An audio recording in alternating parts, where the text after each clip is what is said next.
প্রায় 4-5 ঘন্টা হাঁটার পরে হাসান একটা শহরের ভিতরে চলে আসে। সামনে একটা বেঞ্চি দেখতে পায়, বেঞ্চির উপরে বসে পড়ে। তারপরে ভাবা শুরু করে কোথায় যাবে, সে কি করবে। তারপরে হাসান সামনে তাকিয়ে রাস্তার ওই পারে দেখে যে 3-4 জন মিলে একটা প্রাইভেট কারে ডাকাতি করছে। হাসান দেখতে পেল যে রাস্তার এক সাইডে একটা ডাল পড়ে আছে, ওইটা নিয়ে গিয়ে পিছ থেকে 4 জনকে ইচ্ছা মতো মারা শুরু করে। 4 জনের মাথার উপরে আঘাত করে, 4 জন মাটিতে লুটিয়ে পড়ে এবং কিছুক্ষণ পরে 4 জন একেবারে জ্ঞান হারিয়ে ফেলে। তখনই গাড়ির ভিতর থেকে একটা মহিলা বলে উঠলো, তুমি কে বাবা, আমাদেরকে এভাবে বাঁচালে? তখন হাসান বলে উঠলো, আমি একটা অনাথ এতিম ছেলে, রাস্তায় রাস্তায় ঘুরে বেড়াই। তখন ওই মহিলাটা বলে উঠলো, তুমি কোনো কাজ কাম করো না? তখন হাসান বলে উঠলো, না আন্টি, আমার মতো ছেলেকে কাজ দিবে কে? তখনই আন্টি বলে, কোনো সমস্যা নাই, আমি তো আছি। কোনো সমস্যা নাই বাবা, আমি তোমাকে কাজ দিব। আর তুমি আমাদেরকে এত বড় দুর্ঘটনার হাত থেকে বাঁচালে, আজকেই তোমাকে আমি কাজ দিব, আমাদের সাথে আমাদের বাসায় চলো তুমি। কথাটি বলা মাত্রই প্রাইভেট কারের ভিতর থেকে একটা মেয়ে বলে উঠলো, আম্মু এদেরকে বিশ্বাস করতে নেই, এরা রাস্তার ভিতরে হয়তোবা মাস্তানি করে বেড়ায়, গুন্ডা মস্তান হতে পারে, হয়তোবা এটা একটা এদের চাল। তখন হাসান বলে উঠলো, আপামনি আমি কোনো গুন্ডা মস্তান না, আর আমি এমন ছেলে না, আপনাদের মন না চাইলে আপনারা আমাকে নিয়ে যান না, তাও এমন বললেন না। আপনাদের বিশ্বাস না হলে আপনারা যেতে পারেন, আল্লাহ হাফেজ। আরে বাবা, ওর কথায় রাগ করো না, ঠিক আছে? আমি দেখে বুঝে গেছি তুমি একটা ভালো ছেলে, তুমি অমন না। তখন হাসান বলে উঠলো, না আন্টি, আমি আপনার সাথে যাব না, এই মেয়ের বিশ্বাস হচ্ছে না আমাকে। তখন বলে উঠলো, না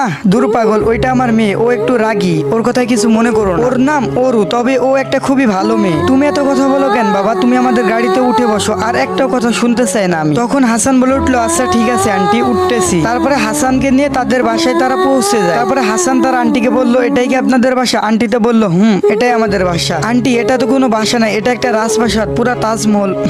পাগল ছেলে একটা। তখন আন্টি বলে উঠলো, আচ্ছা তোমার কি কোনো বাবা মা ভাই বোন নাই? না আন্টি, আমার এই পৃথিবীতে কেউ নাই, আমি অনাথ এতিম, রাস্তায় রাস্তায় ঘুরে বেড়াই। ও আচ্ছা, তুমি আমাদের গাড়িটা চালানো শিখো আর ড্রাইভিং শিখো, ঠিক আছে? আর কিছু মন চাইলে সেটাও কইরো। আচ্ছা ঠিক আছে আন্টি, আর আমার নাম হাসান। তখনই অরুর মা অরুকে বলে উঠলো, এই হাসানকে গেস্ট রুমে নিয়ে যেত। তখন অরু বলে উঠলো, এই মা কি বলতেছো, পাগল হয়ে গেছো নাকি? এ থাকবে আমাদের গেস্ট রুমে। তারপরে অরুর মা বলে উঠলো, যা বলতেছি তাই কর। অরু বাধ্যতামূলক ভাবে হাসানকে নিয়ে গেস্ট রুমে গেল। হাসান আর অরু যখন গেস্ট রুমে ঢুকে পড়ে, তখন অরু এমন একটা কাজ করে বসলো যেটা হাসানের চিন্তার ও ভাবনারও বাইরে ছিল। অরু হাসানের 2 গালে চড় মেরে গাল 2টা একেবারে লাল করে ফেলে। এই কুত্তার বাচ্চা, তুই আমাদের বাসায় আসলি কেন? হাসান বলে উঠলো, আশ্চর্য, আপনি আমাকে থাপ্পড় মারলেন কেন? বুঝলাম না আপু। তখনই অরু বলে উঠলো, বুঝবা না তো, সুন্দর মেয়ে দেখছো আর গাড়িতে উঠে পড়ে চলে এসেছো। হাসান বলে উঠলো, আপনার কোথাও ভুল হচ্ছে, আমি নিজে থেকে আসতে চাই নাই, আপনার মা এক প্রকার জোর করে এনেছে, আমি নিজের ইচ্ছে আসিনি। তামান্না বলে উঠলো, আচ্ছা ঠিক আছে, ভালো বুঝি সবই, চুপ থাকো,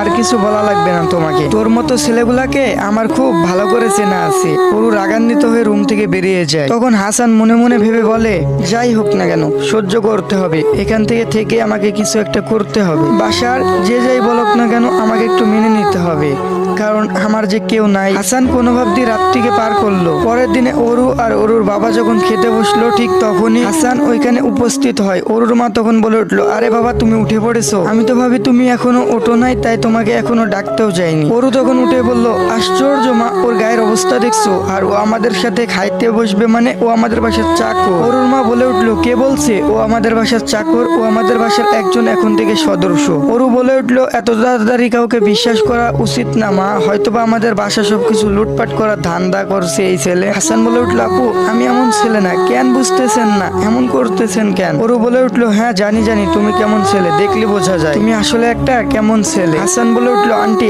আমাকে নিয়ে যদি আপনাদের সমস্যা হয় বা হয়ে থাকে, তাহলে আমাকে বলে দিন, আমি চলে যাচ্ছি, কারণ এইখানে থেকে আমি অপমানিত হতে চাই না আন্টি। আরে বাবা, রাগ করো না তো, তুমি তো জানোই আমার মেয়েটা একটু রাগী, আসো এখানে বসো, আমি ভাত বেড়ে দিই। অরু তখন বলে উঠলো, ও যদি আমাদের সাথে এখানে বসে খায়, তাহলে আমি কিন্তু খাবো না, বলে দিলাম। ওর পোশাক দেখলে ওর পাশে বসতে মন চায় না। অরুর মা এটা শুনে অনেক রেগে গেল, আর একটা কথা শুনতে চায় না। অরু, তোমার মুখে মানুষকে সম্মান করতে শিখো, আর তোমাকে কিসের জন্য পড়াশোনা করাইতেছি? হ্যাঁ। হাসান বলে উঠলো, আরে আন্টি বাদ দেন না, ও ছোট মানুষ, ও একটু কম বুঝে, আমি আমার রুমে গিয়ে খাইতেছি। অরুর আম্মু বলল, না তুমি এখানে বসেই খাবে। হাসান বলে উঠলো, না আন্টি একটু বোঝার চেষ্টা করেন, আমি আমার রুমে গিয়ে খেলেই ভালো হবে, প্লিজ আন্টি বোঝার চেষ্টা করুন, আমি আপনাকে রিকোয়েস্ট করতেছি। আচ্ছা বাবা, তুমি তোমার রুমে গিয়ে খাও, তোমার খাবার তোমার রুমে একটু পরে দিয়ে দেওয়া হবে, আর আজ থেকে মাইক্রো ড্রাইভিংটা একটু প্র্যাকটিস করো। এমন করে ড্রাইভিং করতে করতে 1 মাস 2 মাস পরে গাড়ি চালানো শিখে যায়, এবং গাড়ি চালানো থেকে শুরু করে গাড়ির সবকিছু খুঁটিনাটি সম্পর্কে জ্ঞান অর্জন করে ফেলে। তখন অরু বলে উঠলো, এই চাকর তুই আজকে আমাকে কলেজে নিয়ে যাবি, আমার কলেজে আজকে অনেক লেট হয়ে গেছে। হাসান বলে উঠলো, আপনি গাড়িতে গিয়ে বসেন, আমি রেডি হয়ে আসতেছি। অরু বলে উঠলো, তাড়াতাড়ি আই, লেট হয় না যেন।